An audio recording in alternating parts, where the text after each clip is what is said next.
Now in this class we will talk about the 3D arrays in the Java। जैसे हमने पहले पढ़े हैं single dimensional array. Single dimensional array को हम किस तरह से इनिशियलाइज कर देते हैं, यहाँ पर सिंगल टाइम स्क्वायर ब्रैकेट्स लगाते हैं, तो मतलब ये कौन सा हो गया, सिंगल डायमेंशनल एरे। और यहाँ पर हम डाटा टाइप लिख करके number of elements which it can accommodate, तो ये it can accommodate up to 10 elements. और हम 2 डायमेंशनल एरे को किस तरह से डिक्लेयर करते हैं, यहाँ पर हम 2 टाइम्स स्क्वायर ब्रैकेट लगाते हैं, और 2 टाइम्स स्क्वायर ब्रैकेट लगाने के बाद यहाँ न्यू फॉर मेमोरी एलोकेशन, और यहाँ पर हम उसकी डायमेंशंस प्रोवाइड कर देते हैं।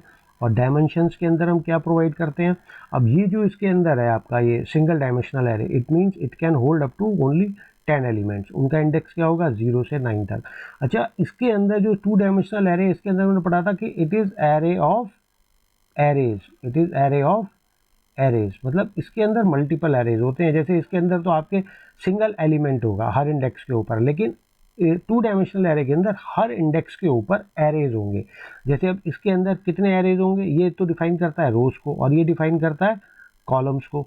अब जितनी रोज है, मतलब जितना ये इंडेक्स है, तो इसके अंदर 3 सिंगल डायमेंशनल एरे होंगे, और उन सिंगल डायमेंशनल एरे की जो लेंथ होगी वो होगी 4।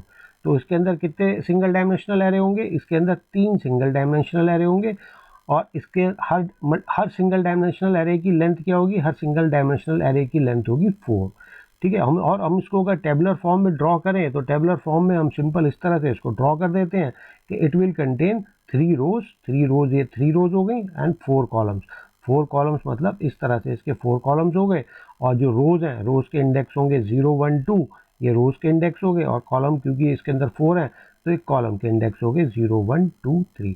अब हम आते हैं इसके ऊपर 3 डायमेंशनल एरेज के ऊपर। अब ये देखिए 3 डायमेंशनल एरेज को हम किस तरह से डिक्लेयर करते हैं। 3 डायमेंशनल एरे अभी तक आप समझ गए होंगे हम किस तरह से डिक्लेयर करते हैं। इसके अंदर क्या हो गया, यहाँ पर इस तरह से आप 3 स्क्वायर ब्रैकेट्स देते हैं, is equal to new, new is a operator for the, new is a not a operator but a keyword to declare, to allocate the memory. और हम यहाँ पर इंटीजर, और इंटीजर के बाद में हम यहाँ पर डायमेंशंस पुट कर देते हैं 3, सपोज 4, और यहाँ पर सपोज हमने 5 डायमेंशन हमने इस तरह से यहाँ पर पुट कर दी। अब हम जिस तरह से 2D एरे को बोलते हैं कि it is array of arrays, इसी तरह से हम इस 3 डायमेंशनल एरे को पता है क्या बोलते हैं, it is an array of 2D arrays, it is an array of 2D arrays. इसका मतलब ये हो गया, जैसे 2 डायमेंशनल एरे के अंदर पहला आपका जो इंडेक्स है, जो पहले आपकी रोज है, वो ये बताती है कि आपके पास कितने सिंगल डायमेंशनल एरे हैं, तो आपके पास 3 सिंगल डायमेंशनल एरे हैं। इसी तरह से अगर हम इसके पास जाएं, और यहाँ पर पहला इंडेक्स क्या है, 3, पहला जो हमने इनिशियलाइजेशन किया है वो क्या है, 3, तो इसके अंदर 3 2D एरेज हैं, इसके अंदर 3 2D एरेज हैं। वो 2D एरेज की डायमेंशन क्या है, वो 2D arrays of the dimension 4x5 है। जैसे अगर हम इसी का एग्जांपल ले लें, हम यहाँ पर डायमेंशन एक बार चेंज कर देते हैं, जो हमने ऊपर टेबल बनाया उसके लिए। जैसे हमने यहाँ पर ये डायमेंशन कर दी, यहाँ पर डायमेंशन कर दी हमने 3, और यहाँ पर हमने डायमेंशन कर दी इसकी 4, और यहाँ पर हम इसकी डायमेंशन कर देते हैं 4। तो इसका मतलब ये क्या हो गया, इसका मतलब ये हो गया कि यहाँ पर हमारे पास 3 2D एरे हैं जिसकी डायमेंशन कितनी है, 3/4। तो मतलब ये आपका 2D एरे है जिसकी डायमेंशन क्या है, 3/4। तो मतलब ऐसे ऐसे मतलब इस तरह के उसके पास कितने एरेज हैं, 3 एरेज हैं। मतलब आप 3 बार टेबल बना लीजिए। अब जैसे है ना, हमने यहाँ पर 3 बार टेबल बना ली, ये इसकी डायमेंशन क्या होगी टेबल की, वही डायमेंशन होगी 3/4, 1 2 3 4। और हमने एक टेबल और बना ली, इसकी डायमेंशन क्या होगी, 1 2 3 4, और ये इसकी डायमेंशन होगी 3। हमने एक टेबल और बना ली, कितने कितने डायमेंशन की, 3/4 डायमेंशन की। हमने यहाँ पर ये टेबल बना ली 3/4 डायमेंशन की। तो अब इसके पास कितने हैं, ये 3 2 डायमेंशनल एरे हैं। तो इस वाले 2 डायमेंशनल एरे का इंडेक्स क्या होगा, 1। इस वाले 2 डायमेंशनल का इंडेक्स क्या होगा, इस वाले का इंडेक्स क्या होगा, 0। इस वाले का इंडेक्स क्या होगा, 1, और इसका इंडेक्स क्या हो गया, 2। तो उसके पास 3 2 डायमेंशनल एरे हैं। तो हम इस तरह से इसको डिफाइन करते हैं। एक बार है ना, हम इसको पिक्चर से और समझ। अब यहाँ पर ये पिक्चर हमने रिप्रेजेंट की है। अब इस पिक्चर के अंदर आप ये देखिए कि हमारे पास 2D एरे कितने हैं। ये हमारे पास पहला 2D एरे है जिसका इंडेक्स 0 होगा। ये हमारे पास सेकंड 2D एरे है जिसका इंडेक्स 1 होगा। ये हमारे पास तीसरा 2D एरे है जिसका इंडेक्स 2, जिसका सॉरी हम दोबारा से करते हैं, इंडेक्सेस में गलत बोल रहा हूँ। इसका इंडेक्स जो पहला 2D एरे है इसका इंडेक्स क्या होगा, 0 होगा। जो हमारा दूसरा 2D एरे है उसका इंडेक्स 1 होगा। जो हमारे पास तीसरा 2D एरे है उसका इंडेक्स होगा यहाँ पर 2। ठीक है, तो अगर हम ये देखें इसकी टोटल हम डायमेंशन यहाँ पर लिखना चाहें तो इसकी पहली डायमेंशन क्या होगी, यहाँ पर 3 कि इट एकोमोडेट्स 3 2 डायमेंशनल एरेज। अब हमारे को यहाँ पर 2 डायमेंशनल एरे की डायमेंशंस को लिखना है कि यहाँ पर 2D एरे के अंदर क्या क्या डायमेंशंस होगी। अब यहाँ पर देखिए 2D एरे है, ये हम इसका एग्जांपल ले लेते हैं, इस वाले 2D एरे का हम एग्जांपल ले लेते हैं। जब इस वाले 2D एरे का एग्जांपल ले लेते हैं तो इसके अंदर कितनी रोज हैं, ये first row, this is second row, this is third row. ठीक है, तो इसके अंदर क्या होगा 0 1 2, तो ये रोज का इंडेक्स हो गया। टोटल मिला के कितनी रोज होंगी इसके अंदर, 3 रोज होंगी। तो यहाँ पर रोज की डायमेंशन आ गई, क्योंकि 2D एरे के अंदर क्या होता है, ये रोज होती हैं और ये क्या होते हैं, ये आपके कॉलम्स होते हैं। तो अब हम यहाँ पर इसकी कॉलम की डायमेंशन लेते हैं। इसके अंदर कॉलम कितने हैं, ये रे, तो इसकी इंडेक्स क्या होगा 0, इसका 1 होगा, इसका 2 होगा। तो ये जो आपके कॉलम्स हैं तो इनकी डायमेंशन क्या होगी 3। तो हम यहाँ पर मेंशन कर देते हैं कि इसकी डायमेंशन होगी 3। तो ये जो आपका पिक्चर के अंदर 3D एरे है, तो 3D एरे की डायमेंशन क्या होंगी यहाँ पर 3 इंटू 3 इंटू 3। मतलब इसके अंदर यहाँ पर ये जो 2D एरेज है वो 2D एरेज कितने हैं, यहाँ पर 3 2D एरेज है, यहाँ पर 3 2D एरेज है। ठीक है, और वो 2D एरे कौन से हो गए, ये वाले। ठीक है, और 2D एरे के अंदर ये होती हैं रोज और ये होते हैं कॉलम्स, इस तरह से। अब हम है ना इसको एक प्रोग्राम के थ्रू बना करके देख लेते हैं। हम इसका एक प्रोग्राम बनाते हैं और प्रोग्राम बनाने के लिए हम पहले एक फ़ोल्डर ओपन कर लेते हैं और इस फोल्डर के अंदर जैसे हमने ये JPR फोल्डर ओपन किया हुआ है, इसके अंदर हम VS कोड को ओपन कर लेते हैं।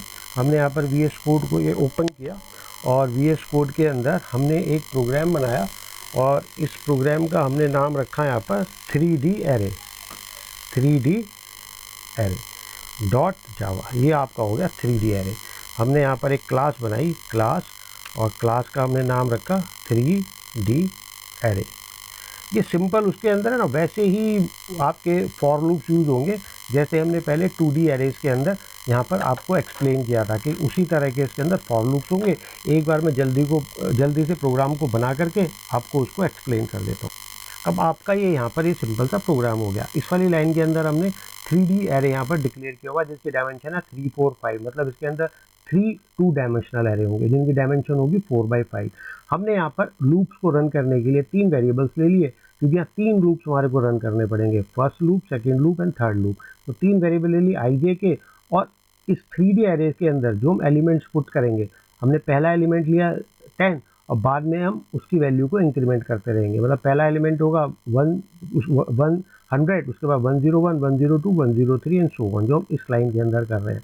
तो हमने तीनों डायमेंशन दी और तीनों डायमेंशन के अंदर हम एलिमेंट्स को यहाँ प्रिंट करा रहे हैं, सेव करा रहे हैं। और इस एरे के अंदर हम सिंपल उस 3D एरे को प्रिंट करा रहे हैं। इस तरह से हम 3D एरे को यहाँ पर प्रिंट करा रहे हैं। बहुत सिंपल सा प्रोग्राम है। एक मेरे को केवल डेमो देना था, इसलिए मैंने आपको सिंपल जल्दी से आपको बना करके दिखा दिया। अब हम इसका ना आउटपुट देखते हैं। बेसिकली इसका आउटपुट देखना बहुत इंपॉर्टेंट है और आउटपुट को इसको स्टडी भी करना इंपॉर्टेंट है। यहाँ पर ये आउटपुट आ गया। आउटपुट में ना इसका एक स्क्रीन में नहीं आ रहा, इसलिए हम क्या करते हैं, इसको है ना हम एडिटर एरिया में ले आते हैं, move terminal to the editor area. अब हम एडिटर एरिया के अंदर आ गए और हम यहाँ पर दोबारा से प्रोग्राम को रन करते हैं। ये देखिए, ये आपके प्रोग्राम का आउटपुट आ गया। अब ये देखिए, इस प्रोग्राम के अंदर आपके कितने 2D एरे होंगे, इस प्रोग्राम के अंदर आपके 3 2D एरेज होंगे, तीन। तो ये देखो, ये पहला 2D एरे हो गया, ये सेकंड 2D एरे हो गया और ये थर्ड 2D एरे हो गया। और इसके अंदर हर 2D एरे की क्या डायमेंशन होगी 4/5, मतलब 4 रोज होंगे और 5 कॉलम्स होंगे। तो हम देखते हैं हर 2D एरे के अंदर 1 2 3 4, ये आपकी 4 रोज हो गई और 5 कॉलम्स। 1 2 3 4 5 आपके 5 कॉलम्स हो गए। तो हमारे को पूरी की पूरी ये 3 एक तरह से हमारे को मैट्रिक्स यहाँ पर प्रिंट होकर के मिल जाती है। अच्छा, इसको क्रिएट करने का एक तरीका और है, इस आपके 3D एरे को हम वो तरीका भी देख लेते हैं। दूसरा तरीका क्या है, अब हम यहाँ पर इस प्रोग्राम का नाम रखते हैं कि array of 2D arrays, array of 2D array dot जावा। ये हमने यहाँ पर प्रोग्राम बना दिया। अब इस प्रोग्राम को बना करके हम क्या करते हैं, इसका इनिशियलाइजेशन वगैरह हम इसका जल्दी से कर लेते हैं।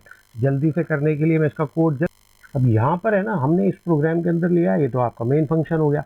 इसके अंदर हमने 3D एरे को, जैसे हमने 2D एरे को क्या करा था, करली ब्रेसेस के अंदर डिफाइन किया था, तो हमने इस तरह से ये 2D एरे को, 3D एरे को क्या किया, करली ब्रेसेस के अंदर डिफाइन कर दिया। अब देखने के लिए इसकी डायमेंशन देखिए, इसकी डायमेंशन हम कैसे देखेंगे, इसकी डायमेंशन हम इस तरह से देखेंगे कि ये आपका एक 2D एरे हो गया। 2D एरे को हम इसी तरह से डिफाइन करते हैं, तो ये 2D एरे आएंगे करली ब्रैकेट्स में। ये 3D एरे का ओपन करली ब्रैकेट है, ये क्लोजिंग करली ब्रैकेट है, यहाँ पर सेमीकोलन आ गया।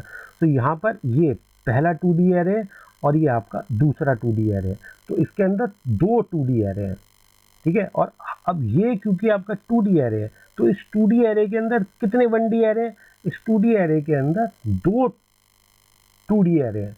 तो इसकी सेकंड डायमेंशन क्या हो गया, 2, पहली डायमेंशन 2, सेकंड डायमेंशन 2, और थर्ड डायमेंशन क्या होगी। अब ये जो सिंगल एरे है इसकी क्या डायमेंशन है, इसके अंदर 2, इसके अंदर तीन एलिमेंट है, तो हमारी डायमेंशन होगी 2 2 3, मतलब हमारे पास दो 3 डायमेंशनल, दो हमारे पास 2 2 3, तो मतलब हमारे पास 2 क्या है, हमारे पास 2, ये 1 और 2 तो हमारे पास 2D एरे है, और उस 2D एरे के अंदर दूसरा 2 मतलब हमारे पास उसके अंदर दो एरेज है 2D एरे के अंदर, और उस एरे के अंदर डायमेंशन होगी 3, मतलब उस 1D एरे के अंदर हमारे पास 3 एलिमेंट्स हैं। अच्छा देखो, हम छोटा सा एक एक्सपेरिमेंट करके देखते हैं, इसके अंदर ना थोड़ा आप भी ब्रेन यूज करना। हमने यहाँ लिखा ऐसा आउट। अब सपोज, अब ये देखने के लिए आपको समझ में नहीं आ गया, अब हमारे को 66 वैल्यू को प्रिंट कराना है, तो हम 66 वैल्यूज को कैसे प्रिंट कराएंगे, एरे का नाम है एक्स, एरे का नाम है एक्स। अब 66 वैल्यू को प्रिंट कराने के लिए आपको क्या करना है, यहाँ पर 3 स्क्वायर ब्रैकेट्स के अंदर आपको इंडेक्स दे रहे हैं, तभी आपकी 66 की वैल्यू प्रिंट होगी, ठीक है ना। तो अब यहाँ पर आप क्या वैल्यूज देंगे, अब यहाँ पर आपको 66 वैल्यू प्रिंट करानी है। अब इसके अंदर कितने 2D एरे हैं, इसके अंदर दो 2D एरे हैं, तो इसका इंडेक्स क्या हो गया 0, इसका इंडेक्स क्या हो गया 1, तो आपको फर्स्ट 2D एरे के अंदर से वैल्यू प्रिंट करानी है, तो आपने यहाँ लिख दिया 1, क्योंकि आपको ये फर्स्ट इंडेक्स पे जो 2D एरे है उनमें से वैल्यू प्रिंट करानी है। अब आप आ गए 2D एरे के अंदर, तो 2D एरे के अंदर दो एरे हैं, तो उन दो एरे के अंदर से आपको कौन से वाले एरे के अंदर 66 लाई करता है, ये 0th इंडेक्स का एरे है, ये 0th इंडेक्स का एरे है, और ये फर्स्ट इंडेक्स का एरे है। इसके अंदर फर्स्ट इंडेक्स के ऊपर हमारा वो एरे लाई करता है, ठीक है। अब ये 66 एलिमेंट, अब हम इस वाले एरे के ऊपर आ गए। अब इस एरे के अंदर जो 1 डायमेंशनल एरे है उसके अंदर ये कौन सा इंडेक्स का एलिमेंट है, उसके अंदर ये 66 इंडेक्स का एलिमेंट है। तो हम यहाँ पे क्या कर देंगे, यहाँ पर हम 66 नहीं, हम यहाँ इसका इंडेक्स लिख देंगे 2। अब हम एक्सपेक्ट करते हैं लिखने के बाद कि आंसर आउटपुट में आपका आंसर क्या आना चाहिए 66। एक बार हम वेरीफाई कर देते हैं, देखिए आउटपुट में आपका आंसर आ गया 66, ठीक है। तो ये मतलब चीज़ें बेसिकली समझने वाली हैं कि जब हम बात करते हैं इसकी 1D एरे की, तो 1D एरे की डेफिनेशन क्या होती है कि the single dimensional array which contains the elements, वो सिंपल एलिमेंट्स को यहाँ पर कंटेन करता है। 2D एरे क्या होता है, 2D array is a arrays of arrays. 3D array क्या होता है, 3D array is a array of 2D array. अब मैं कहूँ 4D एरे क्या होता है, अब आप खुद ही डेफिनेशन बना लो। 4D एरे क्या होता है, it is a array of 3D arrays.